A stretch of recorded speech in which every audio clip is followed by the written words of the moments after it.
Hello guys! Welcome to my vlog! Today's video ay ipapakita ko sa inyo ang aking maliit na partition. So parang mag-ano tayo, mag-room tour. So wala namang kasi akong i-tutor na sa inyo kasi sobrang liit naman ng aking room or partition.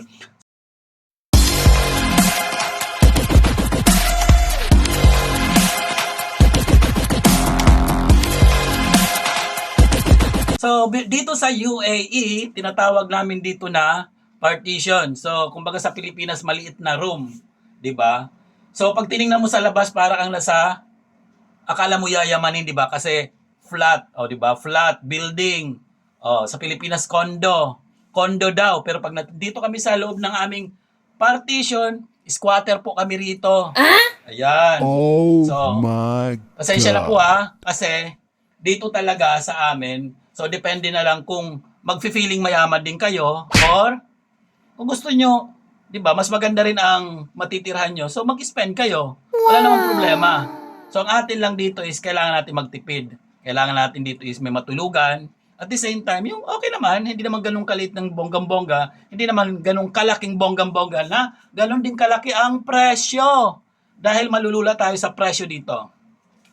So, ayan, ipapakita ko sa inyo mamaya ito, mga konting ano lang, tips lang para sa mga baguhan dito sa UAE, especially dito sa Dubai. So, actually, hindi naman ako talaga sa Dubai. Nandito ako sa may Sharjah.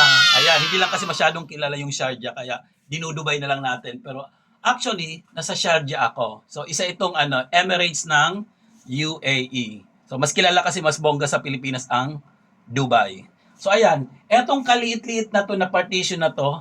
So partition ang tawag dito sa UAE. So sa atin nga maliit na room. Okay. So ang flat, dito tinatawag na flat, sa atin naman condo. So alam di ba? Ang gulo. So magkaiba-ibang mga mga terms pero nagkakaintindihan naman. Ayan guys, dito sa partition ko na to, sa dirhams 800.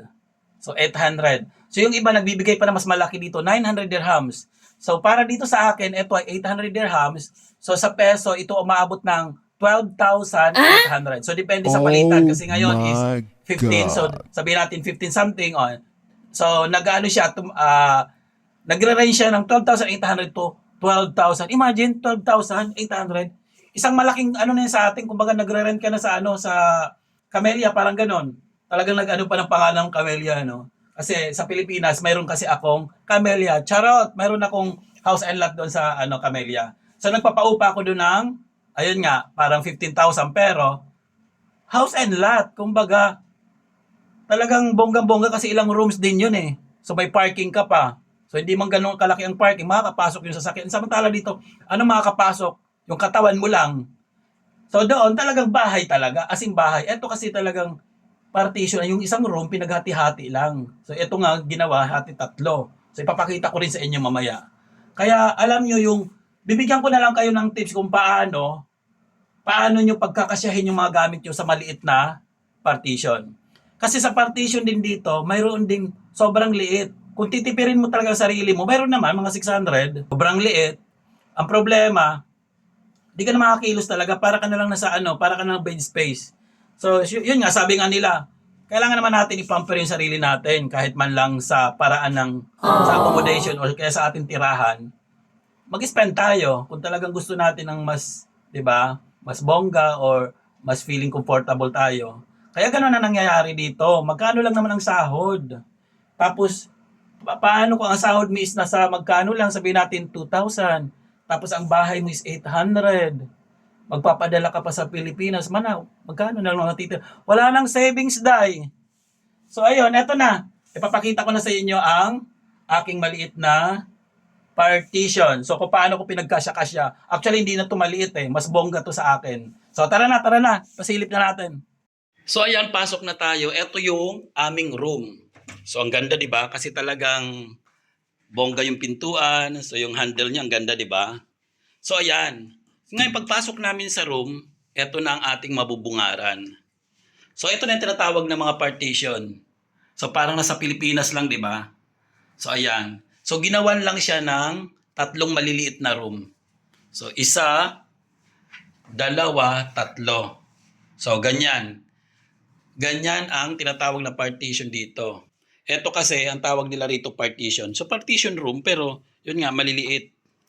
Ngayon pagpasok natin, eto na ngayon. Tararan! Eto na yung aking partition ngayon, di ba? So ito yung tinatawag nating partition dito. So yung sa akin medyo maluwang yan kasi etong aking bed, so customize siya. So yung pinaka bed frame niya pinatanggal ko. So ang ginawa ko, pinakabit ko siya ng ganyan. Horizontal siya. Kasi kung dito natin ilalagay, ganyan, naku dahil wala nang space. So, eto pag nilagay natin tong bed ko, parang dito na lang yung space ko. Parang ganyan. So, lumiit na. Kaya, ganyan ang pinagawa ko para, alam mo yung space niya, hindi makain yung dito. Ang luwag tuloy tingnan. Ang ganda ng pagkaano niya, pagkagawa. Pa guys, ang pinagawa ko ay pinataasan ko siya. Hindi siya normal na bed na yung ano niya, yung height niya is medyo mababa. Ito kasi mataas. Kasi buksan natin, mailalagay natin yung ibang mga gamit natin sa ilalim. Ayan. 'Di ba? Tindahan ba ito? Nice. So yan, mga labahan ko nandiyan na rin sa loob. So maraming ano doon pwedeng mapaglagyan sa loob. 'Di ba? So saan natin ilalagay dito kung walang ilalim? So makalat. At nilagyan ko na rin ng cover para kung may bisita ako hindi kita kaagad doon yung mga mga stocks ko sa doon sa loob ng etong na to, bed ko dito sa ilalim. 'Di ba? Mas bongga kasi dati wala yang cover. Pag may bisita ako, kitang-kita. So pati kung ano-anong mga alam mo yung mga madumi, ganyan. Minsan hindi ka na pagwalis. So, makikita nila just kahit papaano may dumi man sa loob, wala silang mapapansin. Tapos, isa pa, kailangan din mayroon kayong mga cabinet. Mayroon din akong hanging cabinet, ayan, para sa aking mga kung ano-anong mga pwede kong ilagay, ayan, so mga kape, ayan. So kung ano mga pang-snacks, 'di ba? Kasi hindi ko nilalagay dun sa kusina. Pag naglalagay kasi may sa kusina, pag naglalagay kami dun sa kusina, naku po, mahirap na. Baka ang abutan mo dun yung na lang, yung bote na lang. So, ayan, mas maigi dyan, safe siya. At, naglagay din ako ng, tararan, ayan, yung ating magic mirror para lumuwag yung ating paligid.